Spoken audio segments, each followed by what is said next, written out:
Dashurmiq, ja ku takohemi në këtë fundjavë për të realizuar emisionin e radhës Kolazhi javor. Do të sjellim në vazhdim për mbledhjen nga emisionet e ndryshme që i patëm gjatë kësaj jave. Dalja në Uhud ishte një moment vendimtar për muslimanët, ndërsa fillimi i betejës shënoi një përballje të ashpër mes të vërtetës dhe padrejtësisë. Për këtë temë foli Hoxha Nis Rama në emisionin e Drejt për Drejt, ky është i dërguari im. Në anën tjetër, për të triumfuar në sprova, i riu duhet të mbështetet në besim, të ruaj durimin, të kërkoj këshilla të mençura dhe të mos harroj se çdo vështirësi është edhe mundësi për rritje shpirtërore dhe pjekuri. Këtë temë e solli Hoxha Osman Bekteshi gjatë emisionit Shqetësime rinore.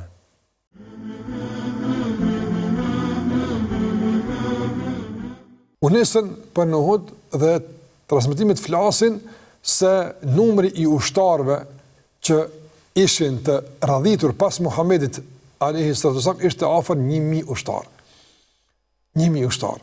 Në mes të tyre, domethënë, transmetimet flasin për disa kalarës, por shumë pak. Transmetimet sakta flasin se ishin 3 kalarës këtej, një pejgamber som ishte kishte kalin e tij, dhe të një nga shokët e tij tjerë gjithë në këmbë, përballë qindra kalarësve nga ana e Mekasve, kurajrit Mekës. Do të malin të kesh një aradh kalarës në betej ishte përparësi e madhe, ishte normal dominim i pakontestueshëm i palës mbi palën tjetër. Pejgamberi i vendosi, thash, shigjetarët dhe u tha, mos lëvizni derisa nuk merrni urna për këtë. Dhe të ndërrosh shikues, këtu pastaj janë zhvilluar edhe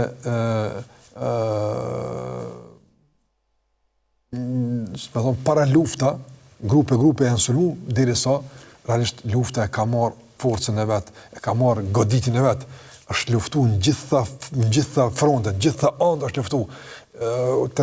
Transmetimet flasin për një betej shumë të rrept, për një betej shumë të vështirë, për një betej shumë domthonjë goditse.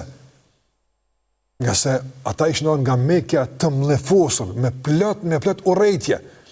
Besimtarët ishin në mbrojtje të vendit tyre, nuk ishin ku të shkojnë përtej Medinës. Dhe në poshtë në kuptonte departimin e kurajshme të ashte gratat e fëmijët. A ne s'kishin ku të shkonin përtej një betejë që ishte me tërë potencialin e mundshëm. E këtu të ndërrosh shikues, shokët e pejgamberit treguan trimni hatashme të madhe. Nuk u zbrapsën përkundër, domethënë provokimeve edhe nga hipokritë, nga munafikat, po edhe përkundër, domethënë forcës së armikut, nga se ata ishin të bindur se kauza që po e mbronin ishte e drejtë. Ata ishin të bindur se ajo që për çka po luftonin ishte e drejtë. Dhe të ndërrosh shikues, është shumë e rëndësishme edhe kauza, për çka luftonte. Dhe zakonisht në betejë, armiku sot që ka qenë i fuqishëm, nëse ka sulmuar një vend tjetër, domthonë që ai vend ka luftuar për vend vet, për shtëpi vet, për shpirt vet ka luftuar, ka qenë probleme dominu, ka qenë probleme e pushtu. Edhe se ka pushtuar një kohë, s'ka mujt gjatë me të quapën. Nëse vendit, ai të ndërrosh shikues, edhe në vendin tonë, kemi bërë sakrifica të shumta. Sa janë keqtrajtuar njerëz në përburgje, sa janë ra, lufta si ka qenë. Kemi qenë shpërputje totale me forcat e armikut. Megjithatë, me atë që kemi pasur, me potencialin tonë kemi dalë përpara. Nëse vendi jon, ku të shkojmë për te vendit tonë? Pragu jon, ku të shkojmë për te pragut tonë? Ku të shkojmë? Ku të shkojmë për te familjeve tona? Ndaj, edhe ka dorë Zoti i mënduar, është bërë betejë, kemi beteja me të vërtet shumë të lavdishme që janë bërë në vendin tonë. Allah në Kur'an thot, وَنَبْلُوكُمْ بِالشَّرِّ وَالْخَيْرِ فِتْنَةً وَإِلَيْنَا تُرْجَعُونَ. Që do të thotë, ne do t'ju provojmë juve, pra do t'ju testojmë me të keqe dhe me të mirë, si sprovë për ju, e pastaj tek ne i keni kthimin. Ky ajet kuranor na tregon qartazi dhe prerazi se sprovat janë pjesë e pandashme e jetës sonë, pra janë pjesë përbërëse e jetëve tona. Ne do të ballafaqohemi me to, e në kuadrët të sprovimit, Allahu mund të na sprovoj me diçka që në sytë tanë duket si e keqe, por edhe me diçka që në sytë tanë duket si e mirë. Por çfarëdo që të vije si mënyrë e sprovimit tonë nga ana e tij është mirësi. Çdo gjë që vije nga Zoti i Madhërisëm, padyshim se është mirësi. Andaj edhe kur Allahu na sprovon, realisht na teston dhe na provon me diçka që mund të konsiderohet si e keqe, apo me diçka që mund të konsiderohet si e mirë, ai realisht është duke e bërë për t'i shpërfashur vlerat tona të brendshme. Pastaj, thot Allahu, do t'ju sprovojmë edhe me varfëri, do t'ju sprovojmë me paksim të pasurive tuaja, të veteve tuaja, pra të antarëve tuaj në familje, në shoqëri kështu me radhë përmes vdekjeve të shumta, dhe me paksim të lashtave tuaja. Por çfarë thot u beshiris sabirin? Kjo shprehje që do të thotë përgëzoi durimtarët tregon se ajo çfarë vije nga ana e Allahut është e tëra mirësi. Në të kundërtën Allahu nuk do të thonte përgëzoi durimtarët. Pra ata që sprovohen dhe durojnë do të shpërblehen padyshim nga ana e Zotit të Madhërisëm. Pra ky ajet që e zbërthen këtë realitet dhe qartazi e prerazi tregon se ne duhet të ballafaqohemi domosdoshmërisht me sprova, tregon se ne duhet të tregojmë të përmbajtur në raport me Allahun e Madhërisëm, vigjilent dhe mbi të gjitha duhet të tregojmë me edukat të lartë si në pranimin e sprovave, po ashtu në tejkalimin e tyre në mënyrë dinjitoze. Do të është e mahnitshme çështja e besimtarit. Inna amrahu kulluhu lahu khair. E gjithë çështja e tij, kauza e tij, jeta e tij është mirësi. Pse është mirësi? Thot in asabathu sarra shakar fa kana khayran la. Në qoftë se atë e kaplon një mirësi, ai tregohet falendërues ndaj Allahut dhe kjo është më e mira që ai bën. Pra kjo është çësia më e duhur që ai duhet të ketë ndaj Zotit Madhërisëm. Është falendërues. Mirësinë që e ka në posedim nuk ja atribon aftësive dhe mundësive të tij personale, por ja atribon Allahut Madhërisëm. Nga se fal Allahut ne ekzistojmë, fal ti ne gëzojmë për mirësive të shumta, dhe fal ti ne do ta kemi kthimin ton fisnik në jetën e përtejme, atje ku u krijua shpirti ynë në fillim, për të dalë sa më mirë e sa më faqebardh para madhërisë së tij. Prandaj thot, kur ai kaplohet me një mirësi, falenderon. Por në anën tjetër, in asabathu darra sabar fa kana khayran la.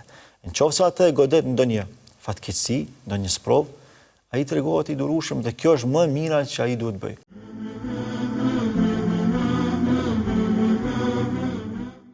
Etika islame përputhet dhe mbetet aktuale me vlerat bashkëkohore si drejtësia, ndershmëria dhe respekti, duke ofruar udhëzim të qëndrueshëm në jetën moderne. Për këtë temë foli Hoxha Enes Goga në emisionin Besimi dhe etika në Kur'an. Po ashtu në Islam e lejuara është çdo gjë që është në përputhje me mësimet e Kur'anit dhe Sunetit, si ushqimi i pastër, puna e ndershme, martesa, kërkimi i diturisë, ndihma ndaj të tjerëve dhe jetesa me drejtësi dhe mëshirë. E për këtë çështje foli Hoxh Ahmed Kalaja.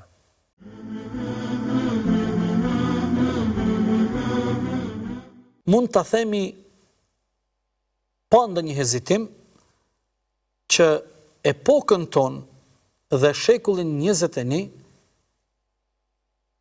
e karakterizon një egoizëm brutal. Sot koha jonë bashkohore, çdo herë dhe çdo ditë më shumë e më shumë karakterizohet me egoizmin brutal, me këtë egoizëm shumë të vrashtë, ku njerëzit janë shumë vetjak, njerëzve ju intereson vetëm vetja dhe egoizmi i tyre, njerëzit e humbin humanizmin, përpjekja e gjithë të tjerëve që atë rrethojnë, a jeton në një botë, ku ata të cilët e rrethojnë, shpërfaqin dhe manifestojnë një egoizëm të pamëshirshëm, pa shah kohën Nuk ka dyshim se njeriu është një humbje të sigurt. Ky njeri, nëse nuk din ta vlerëson kohën, ky njeri nëse nuk din ta vlerëson dhe ta çmon jetën të cilën Allahu ja fali, ky njeri nëse nuk din ta kapitalizoj jetën dhe kohën që Allahu ja dha dhurat, pastaj momentet e caktuara nga jeta e tij, po e zëm, kur është nxënës, kohën nuk e shfrytëzon në mësimdhënie dhe në arritjen e njohurive të rëndësishme dhe dobishme për jetën e tij, familjen dhe rrethin e tij. Kohën kur ai është student, kohën kur ai duhet të punojë nuk punon. Kohën kur ai duhet të jetë produktiv dhe i dobishëm, ai nuk e ka shfrytzuar në këtë aspekt. Prandaj Allahu po thotë, pasha kohën, nuk ka dyshim se njeriu është një humbje të sigurt. Nëse i mungon besimi, nëse i mungojnë veprat e mira e të mbara, nëse i mungon produktiviteti, përpjekja, puna dhe angazhimi serioz. Përmbajuni kontratave dhe marrëveshjeve të cilat ju i keni pranu me vullnet të lirë të vetëdijshëm. Ato marrëveshje dhe ato kontrata që ju jeni zëtu dhe keni shpreh vullnetin dhe bindjen e lirë për ti përmbushur, ato duhet të respektohen dhe ato duhet të përmbushen. Kështu nuk ka probleme dhe kështu kalon dhe hargjohet jeta në mënyrë të dinjitetshme. Pra pyetja çfarë është e lejuar për ta, dha ishte ajeti 4 që dha përgjigjen javën e kaluar dhe vazhdon.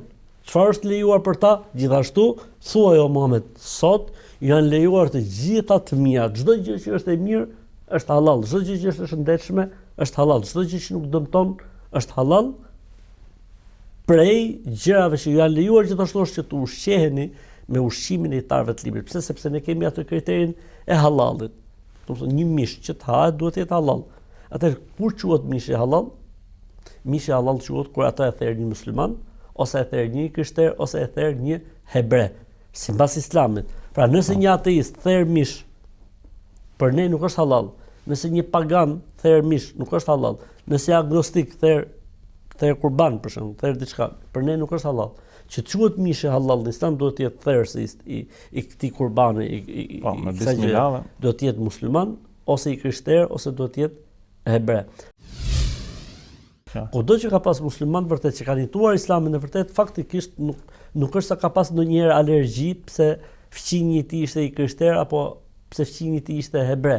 Pra është jetuar kjo gjëja, domethënë ne për shembull daton shikon e profetit Muhammed po. Ne në Siri për shembull kemi parë se si jetonin krishterët sirian dhe muslimanët sirian. Nuk domethënë në atë kohë që kemi studiuar, nuk është se kemi parë ndonjë të pas përplasje, le të themi fetare mes tyre, që secili me fenë e tij dhe me besimin e tij, ishin fqinj, ishin lagje të ndryshëm, po jeta vazhdonte normalisht. Pra, qysh nga koha e Profetit alayhis salam deri në kohët tona, ose rasti i kryqëzatave, hebrejt e Spanjës ku u strehuan pikërisht në perëndorinë osmane. Po, hebrejt sefardin, 1445. Po, domethënë diçka që domethënë është edhe luftën e dytë botërore dhe kur do po. Po, pra jo, ideja është domethënë që Islami këtë gjë e ka reale, nuk e ka falso, nuk e ka fesad, nuk e ka aktrim. Vetë pejgamberi sa kur është martuar me Marijen Qibtije. Pra ka pas një grua nga e cila ishte ortodokse egjiptiane. Ajo më vonë pranoi Islamin do u quhet nëna e besimtarëve. Po si fillim pra nuk është se profeti Alisa e refuzoi atë sepse ajo ishte një grua një femër ortodokse e Egjiptit e pranoi. Pra, domethënë shembulli më i mirë është jeta e profetit Alisa, ose rasti i Safijes, domethënë që ka qenë vajzë e hebrejve, domethënë. Pra, domethënë na rikujton dhe fundin, pra dhe gjykimin e madh që do të ketë nëse dhe pasojat nëse ne konverton për nga ana tjetër as nuk e detyrojmë dot. Po, absolutisht. Domethënë është ajo e mesme e art, domethënë që në Islam ti gjen atë, domethënë të mesmen e art, mes faktit që ta lejon, po edhe thot kujdes, por edhe nuk e detyron, por se edhe të obligon që ta ftosh.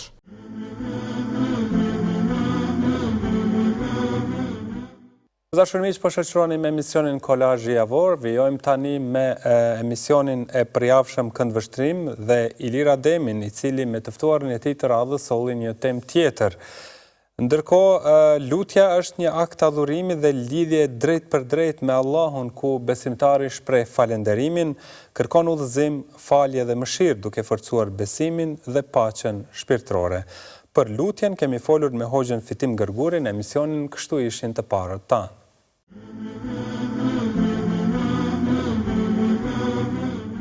Pa e kuptu konceptualisht çfarë është postmodernia, nuk e kuptojmë kohën cilën jetojmë. Nuk mundemi. Pra kjo nuk do të thotë që nuk e kuptojmë se njerëzit jetojnë dhe kuptojnë gjëra, pa çka se mund mos e kenë gjuhë kurse çfarë është postmodernia.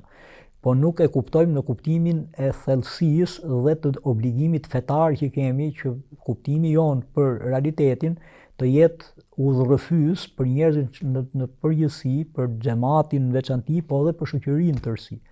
Po nuk e kuptuam se çfarë është postmodernia, pra po nuk kuptuam se kush janë premisat mbi të cilat mbështetet mënyra se si funksionon sistemi sot dhe se si legitimohen mesazhet dhe kuptimet në të cilat besojnë njerëzit në masë sot, po që se duam t'i njohim këto, duhet kalojmë me domos përmes këtij termi dhe përmes kësaj strukture konceptuale apo këtij agregati konceptual që ka një lloj dakordësie sot edhe quhet postmoderne. Modernia dhe postmodernia pra janë dy gjëra të ndryshme dhe nuk do duhet që ti ngatërrojmë, ti konfundojmë, ti ndërkëmbejmë mes tyre. Le të themi që dallimi kryesor është shumë i rëndësishëm, është i papajtueshëm, është i pakapërcyeshëm në mënyrën se si konceptohet e vërteta për modernët, pra për ato që kanë besuar ke projekti për shoqërinë, projekti perëndimor për shoqërinë dhe për njerëzimin, projekti i promovu dhe projekti dominues i atyre 2 shekujve në histori, 750, 950, ato besonin se e vërteta është përftim i qenieve njerëzore përmes atributit apo kapacitetit të njerëzve që vjen nga fakti që njeriu është, që njerëzit janë qenie të arsyeshme, agjencia që e kryen relacionin me të vërtetën përmes arsyes është shkenca, dhe arsyeja e bën këtë përmes shkencës. Modernia që u paraqit si shpëtim për njerëzimin, si e vetmja rrugë për zhvillim, siç tha me arsye, me sebepe të arsyeshme për ta besuar këtë në atë që e quajtëm kreshta modernes, pra nga 1850 deri në 1914, sepse ka pas zhvillime të jashtëzakonshme prej shkencës në nivel teknologjik, pastaj që ka impliku, ka kushtu jetët e miliona njerëzve, për mirë, duhet me thënë, pra, le themi është shpik vaksina në këtë periudhë, është shpik telefonin në këtë periudhë, është shpik televizionin në këtë periudhë, është shpik aeroplanin në këtë periudhë. Pra të gjitha këto i përkasin kësaj periudhë. Modernia është ajo që i bëri të mundshme të gjitha këto. Dhe në emër të tyre modernët mund të vazhdojnë ta bëjnë luftën e tyre derisa të kenë qejf vetë, të thonë që jo arritje që ka bërë Modernia nuk mund t'i hudhi askush poshtë, edhe nuk i ngjojnë fare ato opsionet e tjera. Po ne e dim dhe 2 luftrat botërore e treguan këtë, që këto zhvillime të pambështetura në zhvillimin e relacionit të njeriut me të vërtetën e madhe të universit, që është e vërteta e Zotit. Nëse të pyesin ty Muhammed sallallahu alaihi wasallam, rob të mi për mu, pra Allah po thot, thuaj se jam afër tyne, e një lutjen e atij që lutet, e pranoj atë lutje, i përgjigjem asaj, ndaj le të më lutën ata mu dhe në mu të besojnë se kështu udhëzohen. Po ashtu Allah azza wa jall në surën A'raf thot: "Walillahi al-asma'ul husna fad'u biha." Allahu ka emra të bukur, ndaj lutni me të. Po ashtu Allah Azza wa Jalla na mëson në surën Ghafir se lutja kërkohet prej robit edhe të regon pasojat e atyne që nuk lutën. Inna alladhina yastakbiruna an ibadati sayadkhuluna jahannama dakhirin. Në fillim të të lutëna, pastaj të ata që janë më një mdhej ndaj lutjes, pra adhurimet tam, kjo jetë regon se lutja është adhurim, ata do të kenë përfundim në zjarrin e xhehenamit. Dhe këto ajete të regojnë se lutja është kërkesë prej Allahut. Pejgamberi sallallahu alaihi wasallam tregon se duaja, lutja është arma e besimtarit. Arma më e fortë që e bartë besimtari është lutja. Kjo për shumë shkaqe. E para prej tyre është se ne nuk e dime se ku është mirësia. Dhe lutja është një lloj referimi për më na çu tek e mira, mbarësia. Jo rastisht Allah na mëson që me lut Allahun 17 herë në farzë, ihdina siratal mustaqim, na udhëzon rrugën e drejtë. Normal. Për udhëzim çdo çështje, jo vetëm udhëzim në kuptimin e shtimit të imanit, po udhëzim me bë gjën e duhur, udhëzim me shfrytzu ditën. Nuk di për ndonjë njerëz që na ka ardhur pas pejgamberit që e ka thyer veten, e ka përul veten më shumë tek Allahu se sa për Omerin radhiyallahu anhu, dhe qërton të me në qërtim të madh. Një herë thot Enes radhiyallahu anhu e pash Omerin dhe vrapova mas tij, të shikoj se çka po veprante. Thot u fut tek një muri dhe mendoj, shikoj për rreth apo e shën dikush, nuk e pa askush. Tha pastaj filloi të luktej dhe të çante shumë. Ti thash të vetes, o biri e Khatabit, ti s'ke qenë gjë tjetër se bari i deveve, dhe ashtu do të jetë deri sa do vdesësh. Dhe këtë veprim e bëne për një njeri nuk e thirrën prej si besimtarëve, po e thirrën në emën. Sigur se i ka ardhur mërzi pse e ka thirrën në emën, pastaj më herë ka vepruar dhe ka filluar me lutë Allahun. Për Uthmanin është i veçantë. Njeri që ka lexuar Kur'anin në një rekat, dhe njeri që ka bë ibadet si Uthmani, rrallë xhena.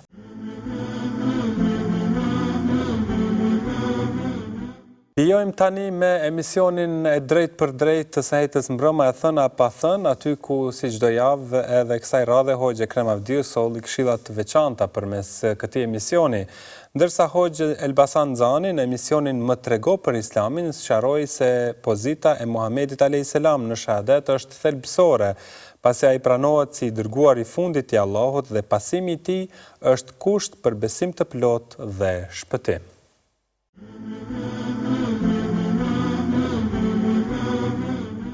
Ne dhe në xhamit tona kur shkojmë për shkak në ditën e xuma, krejt shkojmë me kerre. Edhe çka bëjmë, parkingu i xhamis nuk i zën kerret. Do të më i parkua edhe dikon çosheve, skajeve të rrugës. Unë gjithmonë ju bëj apel njerëzve, xhamatit. Mos i parkoni kerret aty ku pengoni, për arsye se ti ke ardhur me fal xhuman, por rruga mbetet e të gjithëve.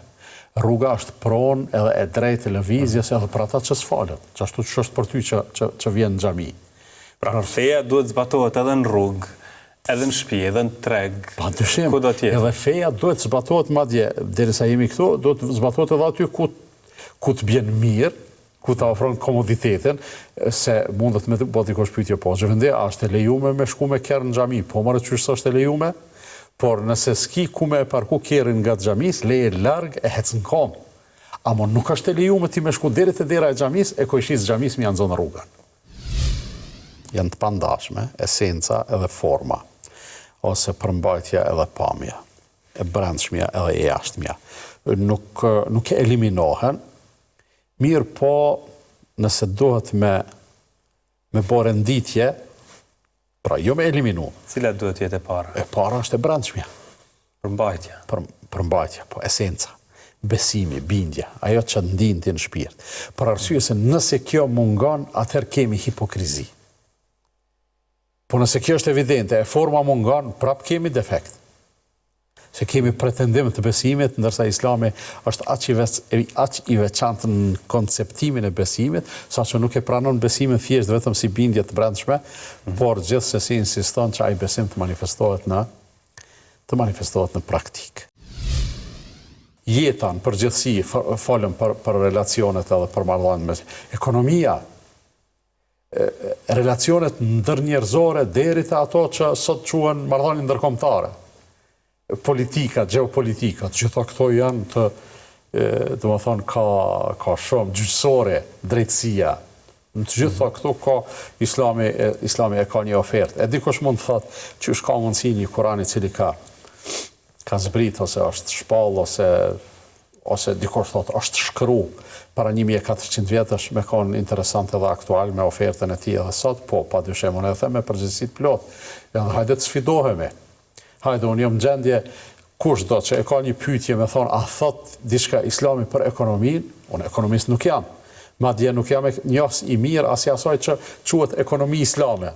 Jo, veç jam një farë njës i mirë i Kuranit.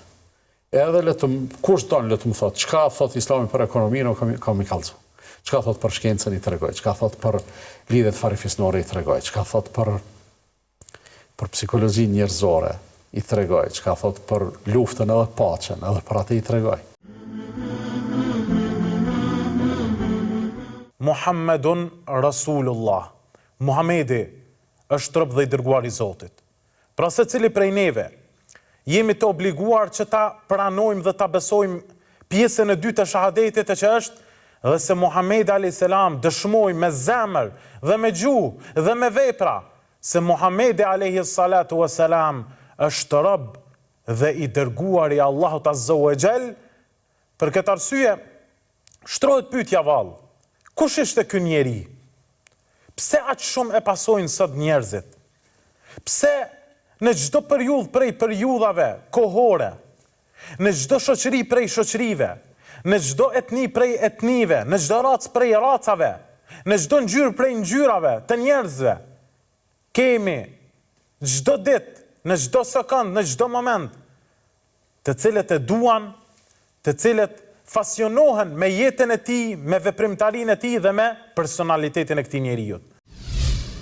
Pra Allah Azza wa Jall e përzgjodhi nga krijesat e tjera. Dhe Allahu subhanahu wa taala i dha famë. Allah Azza wa Jall vendosi që t'ja ngriste emrin e tij kudo andej.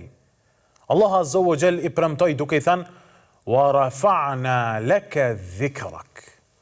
Ne ty Muhammed ta kemi ngritur emrin tënd. Ne ty Muhammed ta kemi ngritur famën. Ne ty Muhammed ta kemi ngritur pozitën tënde dhe kjo pozitë do të mbetet deri në ditën e gjykimit. Pra, ligj prej Allahut Azza wa Jall. Sado që tentojnë njerëzit, sado që tentojnë grupacione të ndryshme për ta rrëzuar personalitetin e tij, nuk bjen poshtë fjala Allahut Azza wa Jall wa rafa'na laka dhikrak. Ne ta kemi ngritur emrin, ne ta kemi ngritur pozitën ty. Allahu Azza wa Jall e vendosi këtë njeri në shahadet, në atë kartë ku ne hymë në Islam, duke ja përmendur edhe vendi ku ai ka lindur dhe ka jetuar, dhe duke u betuar në vendin ku ai ka jetuar. Allah Azza wa Jall thot: "La uqsimu bi hadha al-balad wa anta hillun bi hadha al-balad." Betohem në vendin pra në cilën ti ke lindur, dhe ti je i lirë në këtë vend, pra në Mekke. Është betuar në vendi ku ka lindur pejgamberi sallallahu alaihi wasallam për të treguar për rëndësinë e tij dhe për rëndësinë e çdo gjëja që e rrethon Muhammed Mustafa sallallahu alaihi wasallam.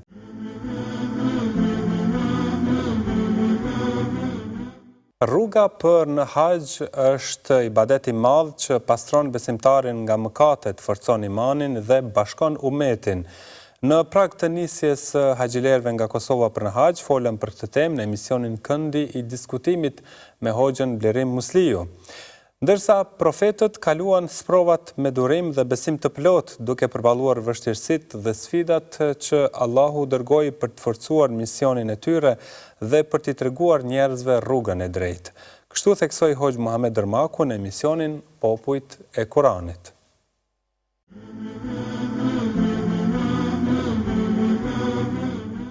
Arafati është zemra e haxhit për shumë arsye. E para, domethënë, ajo është përcaktimi që pejgamberi sa më ka bërë si rregull domethënë të haxhit, ku ka thonë khudhu anni manasikakum, merrni nga one rregullat e haxhit. E pastaj nuk ka si të mos jetë e tillë bujar kur ti sheh me miliona njerëz nga vende të ndryshme, me gjuhë të ndryshme, me kultura të ndryshme, ku janë me një vend dhe të gjithë e kanë një synim, e kanë një qëllim. Ajo është madhnimi i Zotit fuqiplot. Dhe duaja, madje e cila është simbol i ditës së Arafatit, është pikërisht duaja e cila përmban njëshmërinë e Zotit. Ku pejgamberi ka thonë, nuk është lut dikush nga pejgamberët, e as unë me diçka më të mirë se sa me la ilaha illallah wahdahu la sharika lahu lahul mulku wa lahul hamdu wa huwa ala kulli shay'in qadir. Domthonë kjo shprehje ose ky grumbull i vërtetimit dhe i vërtetësisë së njëshmërisë Allahut subhanahu wa taala është ajo për cilën Allahu xhalla shanu ka kriju qejtë tokën, ka dërguar pejgamber, do të vendos peshore ditën e gjykimit. Nëse kthejmë tek Arafati për shembull. Arafati është zonë e caktuar. Ka kufite. Ka kufite të caktuar. Nëse një hap jashtë Arafatit nuk njehet haxhi. Apo këto është megjithatë është një meditim. Apo është një urtësi që gjatë jetës ne të mësojmë që të qëndrojmë brenda kufeve, sepse mund të duket shumë e thjeshtë, apo po çatu je, apo dy hapa je po je jashtë. Duhet të jesh brenda. Apo gjatë hudhjes për shembull të gurve, duhet ta largojmë atë mendsinë që shpesh njerëzit e kanë opton se aty e gjun shejtanin. Aty s'o shejtani. Apo ajo shprehje simbolike. Kur t'ja dëshmon Zotit, apo se unë këtu po e gjuj, apo po e hudh një guralec, me fjalën Allahu Akbar, po e dëshmoj refuzimin tim ndaj çdo cytjesh, apo andaj është shumë absurde nëse aty e gjujmë shejtanin, e sa po të kthejmë për shembull apo në hotel ose sa po të shkojmë diku tjetër, ose sa po të kthejmë për shembull në vendlindje, ne shejtani na pengon pastaj në çdo hap tjetër që e bëjmë. Sepse atje e mësuçe duhet ta hodhësh guralecin, duhet ta godasësh ato dhe nuk duhet ta ndëgjosh, duhet ta refuzosh çdo përpjekje ti për të penguar krimin e adhurimeve edhe të misionit të adhurimit ndaj Zotit fuqiplot.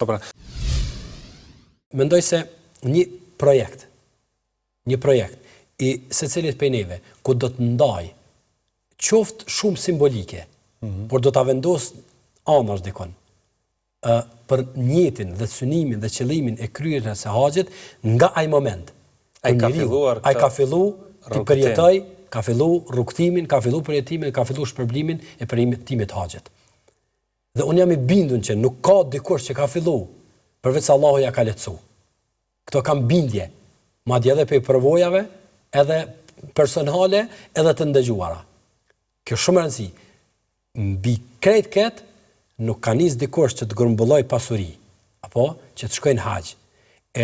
Nëse Allahu ja merr shpirtin, po se kam ja dhash shpërblimin e haxhit.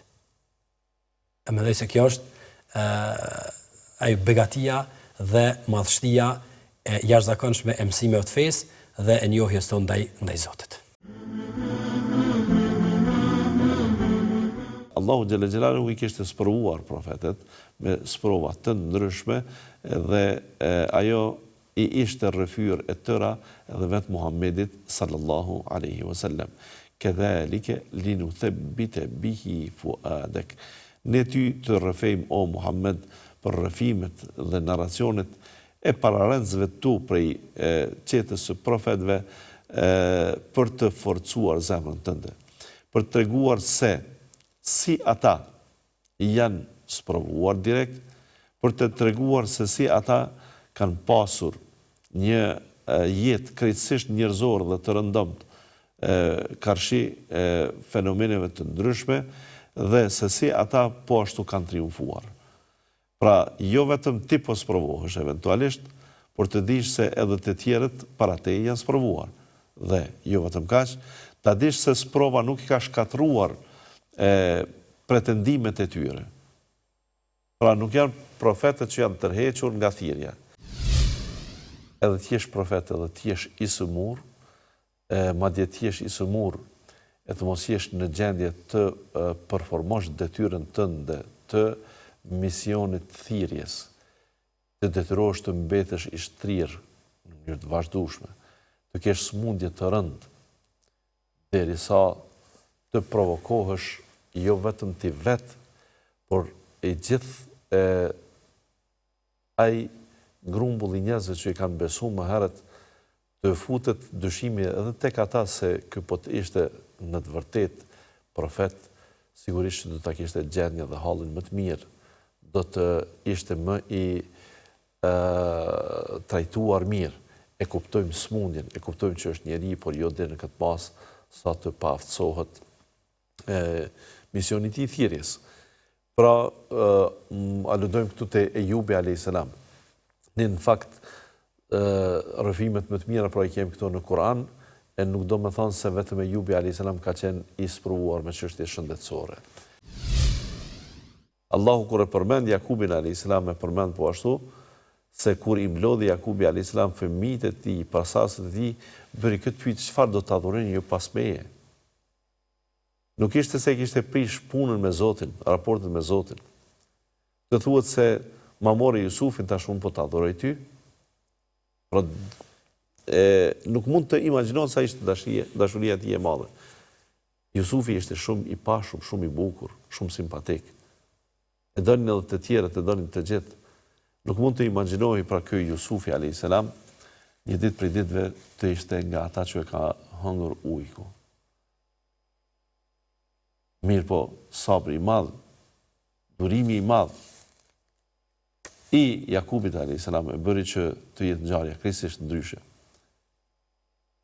Atë e hëngri ujku për ta ngjall komuniteti i jashtë Palestinës, për ta bërë një rob fillimisht, për ta burgosur më vonë, por për ta bërë ministër në pjesën tjetër dhe për të rrjedhur nga ai një familje, një fesë dhe një popull që është shumë interesant pra.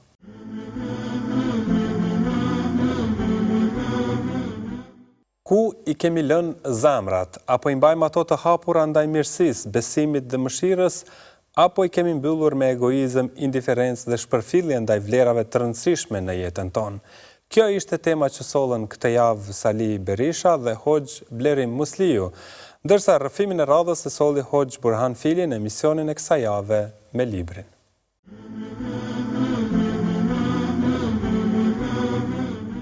Zemra është ajo e cila nuk mbushet me diçka tjetër.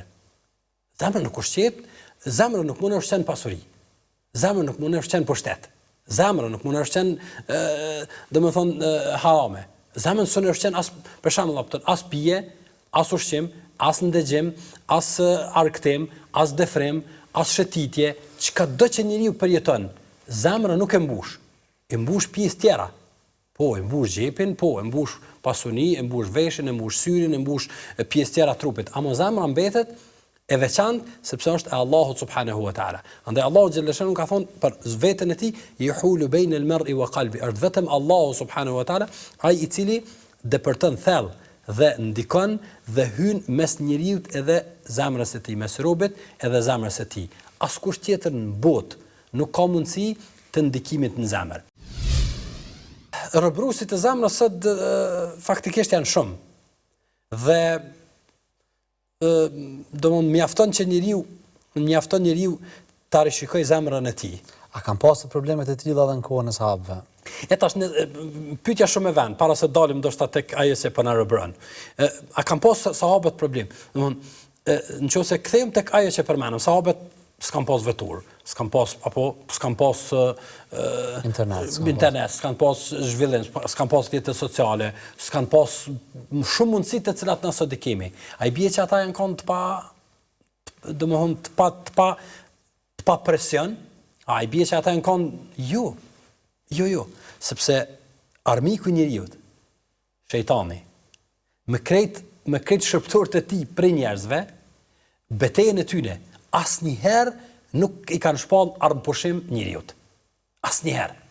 Shejtani nga fillimi, kur është betu në Allahun xhallashanuhu se kam i deviju të gjithë, e deri sot, e deri në kiamet nuk ka armpushim mes tij edhe njeriut. Ndoshta ndonjëherë edhe mund të jemi në bazë të rrethanave dhe mund të jemi me ton më të ulët, me ton më të lartë, mund të flasim në forma të ndryshme, mund të flasim varësisht për rrethanave, por mos mendon dikush se mësimet e fesë, adhurimet ndaj Zotit, apo nënshtrimi ndaj Tij, largimi prej gjunaheve, nëse të gjitha këto nuk ndikojnë tek ai në aspektin pozitiv, qoftë në aspektin e kuptimit, pastaj edhe të zbatimit, se faj edhe problemi është të mësimet e fesë, të kuptimit, tek rezultatet. Jo, problemi është tek gjendja e smur e zemrës. Andaj mirë, nëse ky është rezultati, a mund të shohim o vllai më optën, a mund të shohim se kujt ja kemi dhënë zemrën? Sot njerëzit kujt ja kanë dhënë zemrën? Një libër me poezi. Është komplet poezi. Një përmbledhje poezish. Është përmbledhje poezish. Dhe kjo zanafida e kësaj, kupton, Burnia, po Kosova e ka manifestu, po të përdorim këtë fjalë, e ka rezatu, e ka reflektu, që gjithë historisë kur themi në Kosova, kosovarë mos më pëlqen kjo. Unë e quaj Shqipëria lindjes. Me përsheve, me gjithë ato. Se po t'i ndajmë një erdhi Kosovari, shkoj Kosovari, erdhi Çami, shkoj Çami, erdhi Malazezi. Kështu që ato kanë qenë gjithmonë pjesë e pandare, ne jemi një popull, por ju ra aty në përhise një barë e ranë. Ajo barë nuk qohej dot vetëm me burni. Pra mi 80 vjet ose ma tepër, që u synun nga regjimi serb, urrejtja serbe. Por burnia atyre i bani stoik ato, i bani pavdekshëm, disa breza. Se kur lufta bëhet për Zotin, në flak të barotit e ban frontin. Me shpirt e zemër ban kalan, aty armiku gjeti belan. Nëse doni të njihni trimnin, të jasharët hidhni shikimin. Atëherë qartë do ta kuptoni që kur për jetë mos të haroni. Vepra e tyre kur s'do të vdes, gjithmonë e gjallë do të jetë në kujtes. Nga rinia mirë të kuptohet, me punë e vepra të përçohet. Si janë pralla me diva e zana, por janë djem që i rriti nana. Në gjithë shqiptares janë rrit. Pra, nuk janë mite, nuk janë sajesa, ku ndoshta popujt e tjerë kanë vështirë të gjejnë të tillë trima, real, konkret, ne i kemi aty. Duhet i vlerësojmë, duhet i njohim, dhe duhet të ecim në gjurmët e tyre. Kjo është pra ajo hapja e skenës kësaj vepre të jasharëve, se që shtatë dhe vetë, edhe deri vonë, ka qenë e udhës që shkruaj atëherë, që të përmeni për shembull Zana, Divi, disa krijesa gati si Superman, diçka të mëdha, kurse ne s'kemi nevojë, ne kemi Supermanin në votër, ne kemi atë Divin, ne kemi Zanën në votër, pra në familje. Dhe kjo është domethënë që ta shprehim me realitetin që është jeta. Imalizimi, sa diun është diku nga Rozhaja, diku nga nesër diçka kështu. Dhe foli ky imalizi, por mberdhi shumë mirë që ai e përmendi Shaban Pollusha. Pollusha ka luftuar në Rozhaj, në Sanxhak, i ka organizu, jo vetëm luftu, ka marrë pjesë, por ka qenë dhe i aft në organizimin e luftarëve. Dhe përmendi atë me shumë mirëzillek dhe burni, që është burni prapë. Mos harresa e njerëzve gjëra të mira do në burni. Dhe tha që ne na kanë dhënë amanet parë tonë që mos ta harrojmë Shaban Pollusha.